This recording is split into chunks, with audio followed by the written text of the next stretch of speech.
Out of prison, a former surgeon rescued an abandoned baby who had been thrown into a dumpster. A week later, there was a knock on her door. I kindly ask you to listen until the end, give a thumbs up, and subscribe to the channel, as your attention helps the channel grow and allows me to create new and interesting stories. Thank you. The flame of a small fire made from a few wood chips barely warmed Sarah. She moved closer, wrapping her worn jacket tighter around herself. A hot cup of tea would be nice now, or at least some boiling water, she thought. But earlier that day, one of the homeless had stolen all her meager possessions from her shelter: a mug, a rusty pot, and an aluminum spoon. Tomorrow I'll have to search for something similar in the trash cans again. Sarah sighed heavily and pondered. She never expected something like this could happen to her. She was homeless. A young, intelligent woman suddenly found herself on the fringes of society with no way out. Yet just 2 years ago, life seemed full of joy. Sarah had graduated from her dream university, medical school. She had worked towards this dream for many years, studying hard. What it cost her as an orphan to achieve this could only be guessed, but Sarah endured it all because she had a goal: to help people, to save them in critical situations similar to the one her parents once found themselves in. Her mom and dad had been in a car accident while returning from the district center. A drunk driver in a truck had crashed into them. They could have been helped if there was a surgeon at the district hospital, but at that time, there was only an intern who only knew how to drain abscesses. While waiting for help from the neighboring district, her father died without receiving surgery, and then her mother died on the operating table. It was then that 15-year-old Sarah vowed to herself that she would become a surgeon. In college, she was one of the most dedicated students, poring over textbooks cover to cover in her small dorm room while her roommates went out with boys in the evenings or simply enjoyed life. "Sarah, we don't understand you," the girls would laugh. "Studies are important, but we're young now. We need to live life to the fullest, and you're stuck with this anatomy." "To each their own," Sarah would calmly reply and stubbornly continue studying her textbooks. To each their own. Sarah would never have thought that one day someone would say the same to her, but under completely different circumstances. After university, she was gladly accepted at one of the city hospitals. A young female surgeon. It seemed there wouldn't be much trust. But from her very first operation, Sarah proved herself to be an excellent specialist. A young man was brought to her after falling from a height. Even an experienced surgeon would have been at a loss. But at that moment there was no one else, only Sarah. And she did everything right, meticulously and carefully, piecing together the man's shattered spine, then neatly and reliably suturing human tissue. Sarah sometimes compared her work to that of a tailor. There wasn't much in common, of course, but how you did everything affected not only the patient's life, which was the main thing, of course, but also the quality of their life. Would it be easy for them? Would they be able to enjoy their saved life? That first patient of hers, after his accidental fall from the roof, was even able to walk. Yes, Sarah had proven herself to be an excellent specialist. And then she met her love. Jack was a dentist working at a clinic. He was the son of a congressman, a hereditary city dweller. At first, his parents were wary of Sarah, thinking, who knows what to expect from this orphan girl? So what if she's a surgeon? The main thing is blood, and Sarah clearly wasn't blue-blooded. So they treated their daughter-in-law condescendingly. Let this little thing live with our son, and he'll figure it out later if needed. He'll find someone better. But Sarah loved very much. It seemed to her that he did too. Sarah shuddered nervously. "I need to get some boxes from the store tomorrow. There are a few wooden ones standing there. These pine twigs are of little use." The girl once again immersed herself in her memories. She didn't even suspect that Jack was cheating on her. After all, she and her husband only saw each other in the evenings, and not even always then. Sarah had either a night shift or an emergency call, while Jack, having worked his set hours at the clinic, enjoyed life, often spending nights with the beautiful Allison, the daughter of one of his father's friends, another congressman. The parents knew about this affair and were already nudging their son to break up with his Sarah. But Sarah knew nothing. At this time she was saving people after accidents, explosions and mishaps, not to mention the many planned surgeries. She was very tired but considered herself the happiest woman. A beloved job, a beloved husband. One day a young man with appendicitis was brought to her table. It was a trivial operation, but the anesthesiologist was very angry. The guy was under the influence of drugs. But what could be done? Even such a person needed to be saved, or it could lead to peritonitis. The operation went successfully, and a week later the guy was discharged. Sarah had forgotten about him. She noticed that a man, clearly not a simple person and wealthy, came to pick up the guy at discharge. "That's our junkie's father," Nurse Julia whispered to Sarah, "the owner of some construction company." "It's surprising that such a father has such a foolish son," Sarah remarked then. "What did you expect, Sarah? Children of such parents are often troubled. This one, you know, even managed to take something illegal while in the hospital." "Yes, I heard," Sarah sighed. "The chief doctor was furious. Thank God he's being discharged." "You can say that again." A week later, thunder struck out of the blue. The guy died, and his parents accused Sarah of everything. Allegedly, she had performed the operation incorrectly, and the autopsy seemed to show that the surgeon had left scalpels in the abdominal cavity. But that couldn't have happened. Sarah tried to prove it, but to no avail. At first, she was simply fired from her job, and then there was a trial, and Sarah was given 4 years. No one stood up for her, not even Jack. He was the first to renounce her, saying it was her problem and she should answer for her own mistakes. Colleagues who had previously sung Sarah's praises immediately pounced like vultures and unanimously said at the trial that the surgeon was to blame. It was only later that Sarah learned what had really happened, but it was too late. Sarah poked the dying fire with a stick and froze.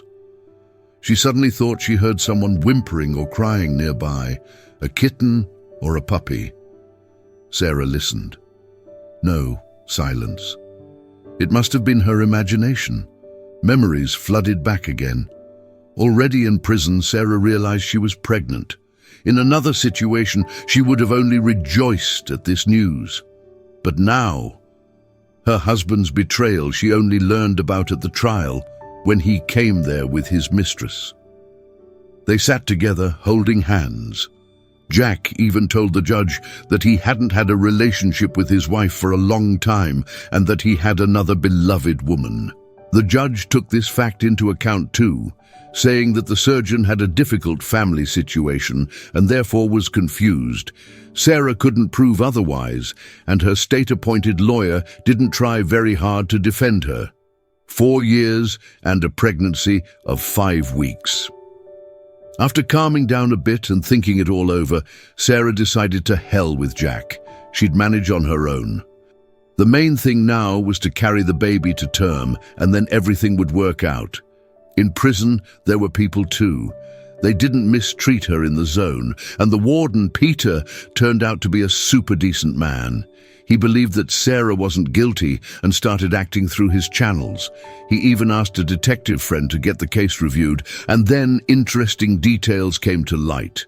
It turned out that the drug addict had died from a regular overdose, and his parents, trying to hide this unflattering fact, had bribed the court and the medical examiner. This truth was inconvenient for them. They were well-known, respected people, and here was an overdose. Their son turned out to be a drug addict. There was a retrial, and Sarah was acquitted. But due to all the stress, she went into premature labor right on the eve of her release. It was the 7th month, and they couldn't save the baby. Sarah left the hospital with a certificate of release and documents proving she wasn't guilty. She went to her hospital, but they met her like a stranger. The chief doctor looked at her over his glasses. Even if you're innocent 100 times over, I can't take you back. Your reputation is tarnished. How can I let you perform surgeries neither colleagues nor patients would understand? Sarah tried to say something in response, but the chief doctor was deaf as a stone. She left his office, and her former colleagues pretended not to know her. She had nowhere to live. She had received divorce papers in prison and had been evicted from the apartment. As an orphan, she was entitled to something from the state, but when she was studying, she had a place in the dormitory. Then she got married, so housing didn't seem necessary. And now, at the administration where she came about this issue, they looked at her in surprise. A room? Well, yes, you're entitled. We'll try to do something, but where will you live this month? Her university friends also pretended not to know her, and Sarah ended up in the old basement of an abandoned house. She had been living there for a week. The conditions were terrible. Her stomach still hurt after giving birth, and her breasts were swollen. Even though she had lost her baby, her body was set for motherhood.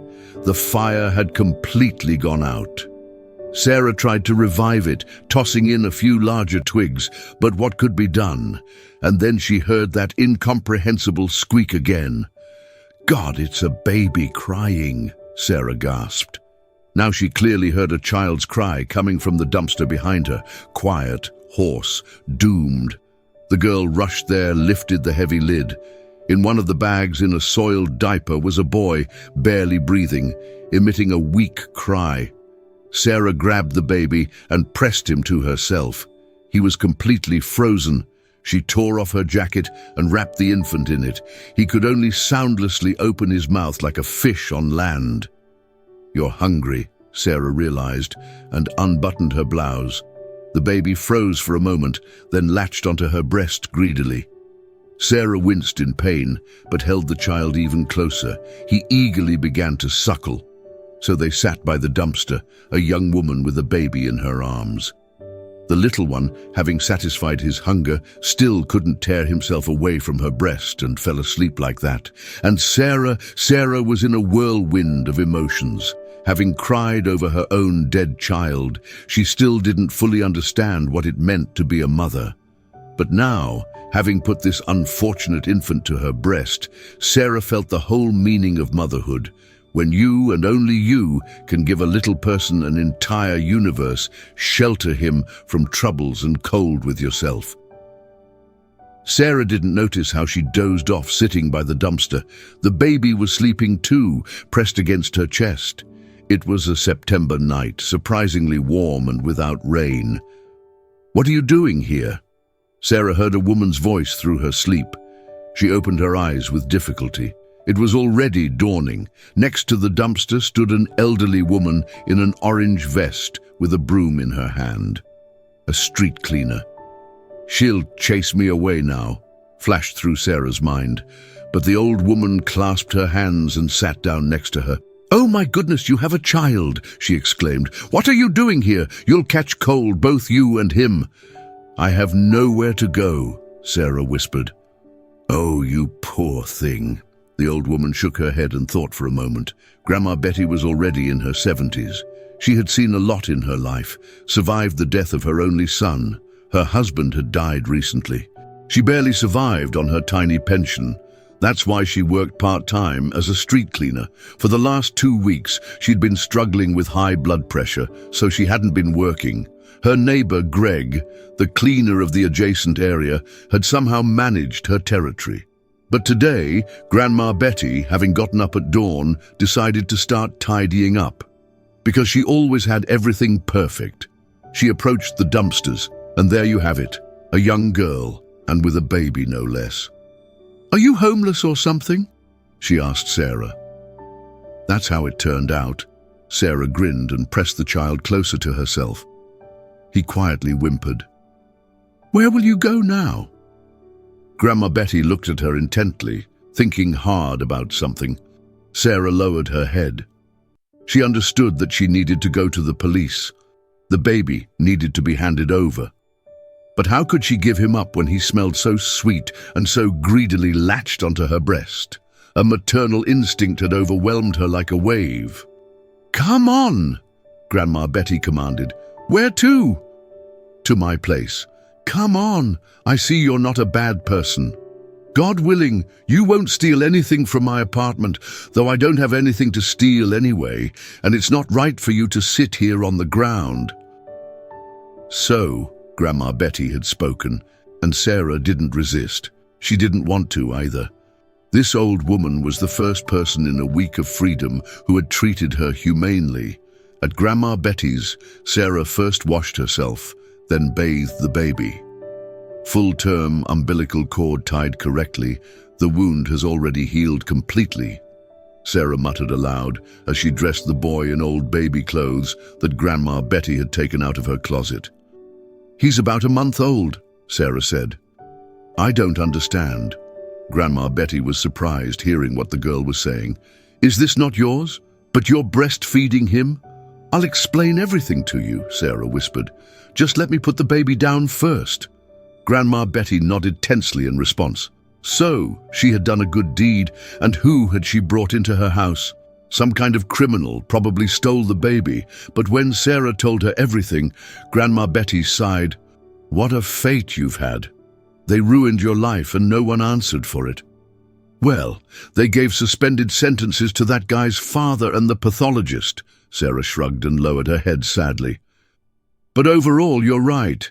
It's as if a tank ran over me. No one helped, colleagues turned out to be two-faced, my husband betrayed me, I lost my baby, and now with this little one." "But you understand that you need to give him up," Grandma Betty said gently. Sarah shrank as if from a blow. "I'll take him to the police, just a little later." "But you understand that it will be even harder later." Sarah just covered her face with her hands. She understood everything, but you can't command the heart. This little boy had become the closest and dearest to her in the whole wide world over the past night, and Grandma Betty understood everything. "Don't cry, dear," was all she said. "It's better to take him today. Let's go together. We'll say that I found him. There will be fewer questions for me, and you've just gotten out of prison. Don't be offended, but while they figure out what and how, they might lock you up again." Sarah sighed heavily. At the police station, of course, they yelled at them, saying they should have called immediately instead of bathing the baby first. But how else? The old woman justified herself. "He's small, helpless, hungry. Even when you find a puppy, you feed it first, then try to find it a home." But there was nothing to be done. They had to hand him over. Then, walking home with Grandma Betty, Sarah was crying her eyes out. "Oh, you silly girl," Grandma Betty scolded her. "Forget it. He's not yours." "He's not yours, Grandma Betty. You understand, I wanted to live again with him. I even came up with a name for him." "What name?" "Anthony." "Anthony?" Grandma Betty snorted, deliberately dismissively. But the old woman understood that her new acquaintance was quite a normal person. She had sheltered her in her home. Sarah began to help her around the house and with work, but Sarah couldn't forget the baby. At night, hugging her pillow, she cried her heart out, constantly thinking about the child, physically feeling him, his smell, his tender skin. A week passed after she had found the baby. One evening, there was a knock at the door. Who could that be? Grandma Betty was surprised. On the threshold stood a tall man in his 40s, wearing an expensive suit. "They gave me your address at the police station," the stranger explained. "My name is Ethan. I'm the father of the baby you found. I came to thank you personally." Sarah, hearing this, rushed to the hallway. "How is Anthony?" she asked the man anxiously. "Anthony?" He raised his eyebrows. "Oh, I see. His name is actually Samuel, but they told me Beatrice found him," Ethan said, confused. "The police got it mixed up," Sarah said firmly, ignoring Grandma Betty's shushing. "That's what we told them, but I found him. I'm sorry. I got very attached to your boy during that day I was with him. Don't worry. I didn't do anything bad to him. I only breastfed him," she blurted out, then fell silent, realizing she had said too much. Ethan looked at the young woman in surprise. "You fed him," he repeated. Then suddenly he rushed to Sarah, grabbed her by the shoulders and said pleadingly, "Listen, you're my salvation." Now it was Sarah's turn to look at him in surprise. "Well, friends, let's go to the kitchen. I'll make some tea," Grandma Betty commanded. "I see there's a long conversation ahead." Soon, sitting at the kitchen table with a cup of freshly brewed tea, Ethan told his story. He was a businessman. His business was developing successfully. He had money. He had married several years ago. His wife Olivia was a beauty, a former model, and she was good in every way, except she didn't want to have children. But Ethan really wanted a child, so they decided to use the services of a surrogate mother. The surrogate mother successfully carried and gave birth to the child, received her payment, and returned to her city to her family. Olivia, who initially wasn't eager to be a mother and only submitted to Ethan's will, went off the rails. She didn't want to see the child at all, started going out, even drinking. Ethan hired a nanny for the baby who was with him around the clock. But one day, she had to leave for a couple of hours on personal business to meet a relative arriving on the evening train. She left little Samuel with Olivia. After all, she was his mother. Ethan was delayed at negotiations that day. The baby was sleeping. Nothing foreboded trouble. Olivia decided to have a drink, then a little more. When Samuel woke up and started crying, she first just left the nursery, but the child cried louder and louder. Then, already quite drunk, she grabbed the baby and, as he was in just a onesie and diaper, took him to the car. None of the servants saw this. Olivia drove several blocks and threw the child into the first garbage container she came across. "I came home and she's drunk asleep, the nanny's crying," Ethan said bitterly. "Then Olivia explained to me that she was tired of our son. I raised all the police then, and it turns out you found him, thank you. And now the child. I kicked that good-for-nothing out that same evening. Now there's a criminal case against her. Let her answer for her actions. Samuel is with the nanny, but it seems that after tasting breast milk for the first time in his life, he doesn't want artificial food at all. He eats reluctantly, by force. He's even lost weight. Sarah, I'm begging you, be a wet nurse for my Samuel. I understand you have your own child and all, but I'll pay you." "I don't have a child," Sarah quietly replied, "and you probably won't want to hire me after learning my story." And she told him what had happened to her. "But you're not guilty of anything.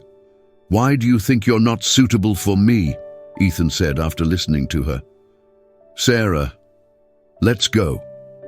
The woman looked at the man gratefully with eyes full of tears, and then there was a meeting, the most desired meeting in her life, with little Samuel. Maybe not Anthony, but Samuel is also an excellent name. As soon as Sarah took the baby in her arms, he immediately quieted down. Although before that, he had been whimpering in the nanny's arms and now started nuzzling Sarah's chest. "He remembers you," Ethan gasped. "Well, that's it. Stay, and we'll leave with Elena." He and the nanny left, and Sarah put the baby to her breast, and he began to suckle sweetly. "Thank you, Lord," she exhaled. "This is happiness." A few months later, some amazing events occurred. Ethan had grown so close to Sarah that they started a relationship.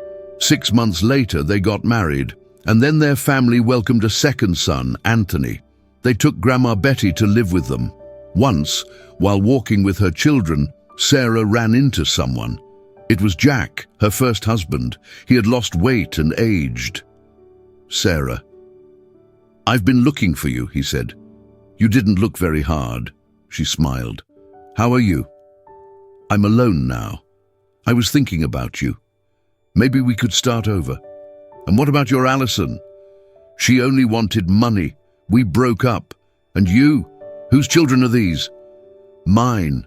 Sarah smiled and walked away, holding little Samuel's hand and pushing Anthony's stroller. Now Sarah is happy. This is how, through a difficult path, she found her female happiness. She doesn't even think about returning to her profession now. It's enough that she's a loving wife and mother. Did you enjoy this story? Tell us your thoughts in the comments. Give this video a thumbs up and subscribe to the channel to not miss new releases. See you soon.